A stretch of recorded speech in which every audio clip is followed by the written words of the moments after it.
Guys, the Samsung Galaxy S23 Ultra, the iPhone 14 Pro Max, and Google Pixel 7 Pro have the best smartphone cameras in the world. So I decided to put them to the ultimate camera test and see exactly which one has the world's best smartphone camera. And let's just say the results were pretty shocking. So let's get into it. Now, of course, the megapixels on these cameras are pretty important. So the 14 Pro Max has a 48 megapixel camera, the Google Pixel 7 Pro has a 50 meg camera, and the Samsung S23 Ultra has a whopping 200 megapixel camera. So I tried to test them in multiple different locations with different lighting conditions, colors, environments to really see the results. And don't get me wrong, all these pictures are so great, but Samsung did seem to always oversaturate the colors, like a lot. The 14 Pro Max was good, but nothing super impressive, and the Pixel overall was great and had the best definition in the rocks. When it comes to color accuracy, as mentioned, Samsung just oversaturated again, and I did have Scene Optimizer off for all of these. iPhone and Pixels were both great and closest to real life. I also asked you guys which photo you preferred the most, and let's just say the results were super surprising, but we'll get to that a bit later on.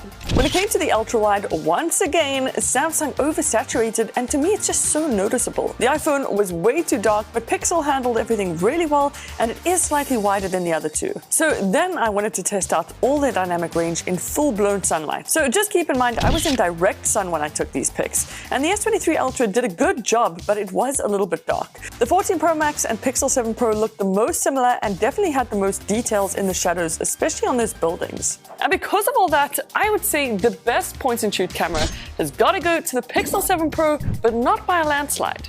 Now let's see who wins at night.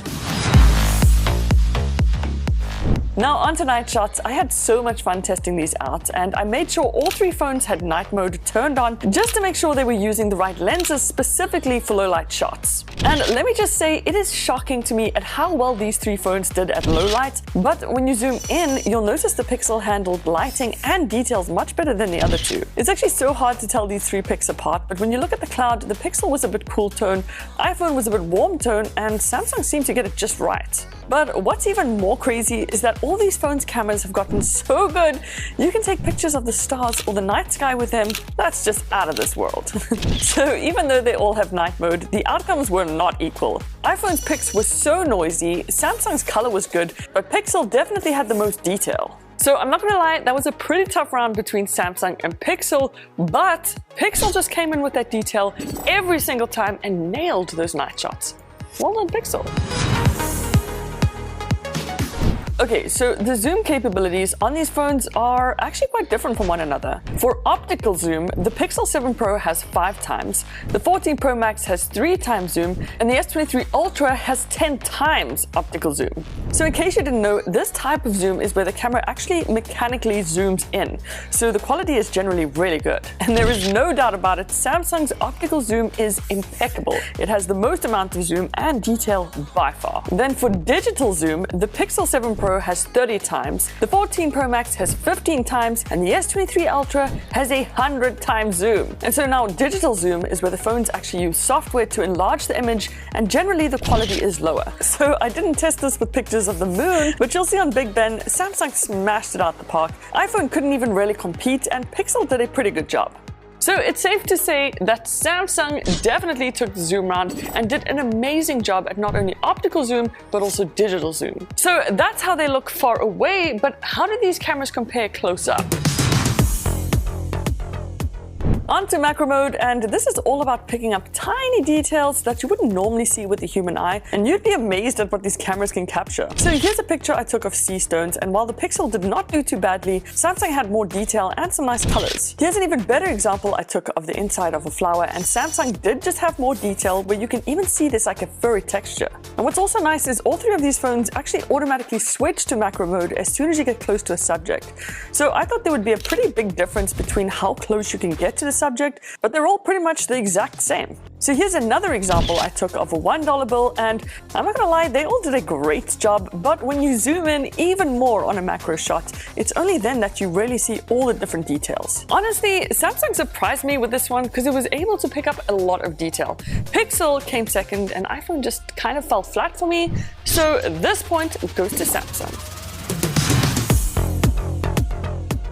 Now, we gotta talk about the selfie cameras on these bad boys because most of us use them a lot, and for such tiny cameras, it's actually amazing at how good they're getting. So when I took these examples, I noticed Pixel kept softening my skin, iPhone ruined the sky, but Samsung got it just right. As for the wide selfies, the results were quite different, and I really liked iPhone's the most. Here's another example I took where you can really see what Pixel is doing to my skin texture. iPhone's sky and clouds were weird again, but Samsung got it spot on. But importantly, the S23 has a 12 megapixel selfie cam, just like the iPhone, whereas the Pixel only has a 10.8. And in case you were wondering what the audio and visual is like on these cameras, this is what it sounds like on the S23 Ultra, this is what it sounds like on the 14 Pro Max, and this is what it sounds like on the Pixel 7 Pro. Finally, I also tested out low light selfies. iPhone actually did the worst job to me. Pixel's was too blue, but Samsung nailed it. Before this test, I genuinely thought iPhone was going to take much better selfies, but safe to say that Samsung came out on top.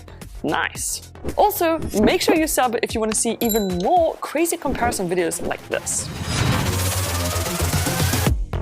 Now, one mode I don't see a lot of people talking about is this one, portrait mode. You can get some amazing shots in this mode, and although the background blur is not entirely real, these cameras do a fantastic job at making it look real. But the test really is about how well it can isolate or cut around the subject, and Samsung kind of struggled with this. iPhone did a great job, and Pixel's quality was terrible. Each of these phones also have a zoomed portrait mode, but they were very different from one another. Pixel's bad quality really surprised me a lot, but Samsung and iPhone both did great.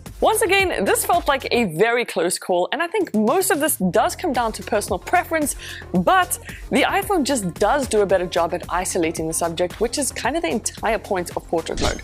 So the 14 Pro Max gets this one.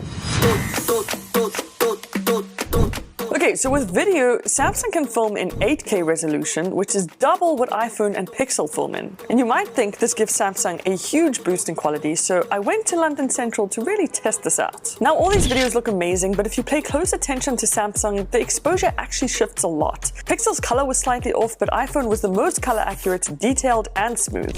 The results were very similar here, with Samsung's exposure doing this kind of jumping thing, whereas the 14 Pro Max had the most impressive dynamic range. It was just as interesting to see how these puppies did in low light, and the Pixel 7 Pro's quality was by far the worst. You'll notice Samsung's exposure shifting once again, while iPhone did a great job. So surprisingly, although it kinda underperformed in photos, the iPhone definitely has the better overall video quality, but Samsung was not far behind. So the point for this round goes to the 14 Pro Max. So Apple and Samsung recently got Hollywood directors to use their phones as cinema cameras, but how do all their cinematic modes really compare?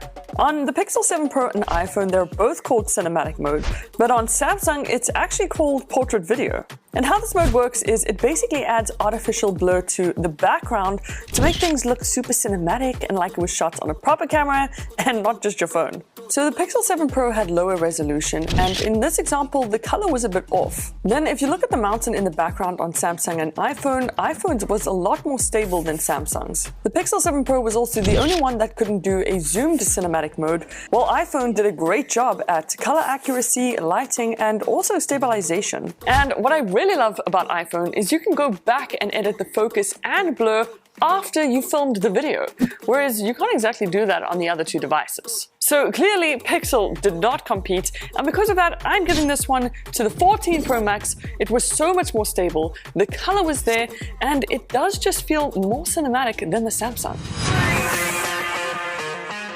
Now, these three phones have some of the best stabilization in the world, and I had to make sure stabilization was turned on every time before filming, and it's also important to note that the quality does drop when stabilization is on. But I was so impressed to see at how well all these phones stabilized the footage, and I'm not gonna lie, it was actually pretty tough to tell the difference between them. But iPhone's quality is slightly higher than the other two, and here's an example I took with the wide angle lens.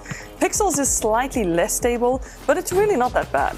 Then I also tested out the zoom lens for stabilization just to see what difference that made. And interestingly, iPhone was able to zoom in the most and keep the most amount of quality, but the other two still did a solid job. So the S23 Ultra and iPhone 14 Pro Max were almost identical when it came to stabilization, but the iPhone won this round only because of that higher resolution and that zoomed stabilization, which was unmatched by the other two. So the 14 Pro Max gets this point. So all three of these phones take RAW pics, but you do need to make sure it's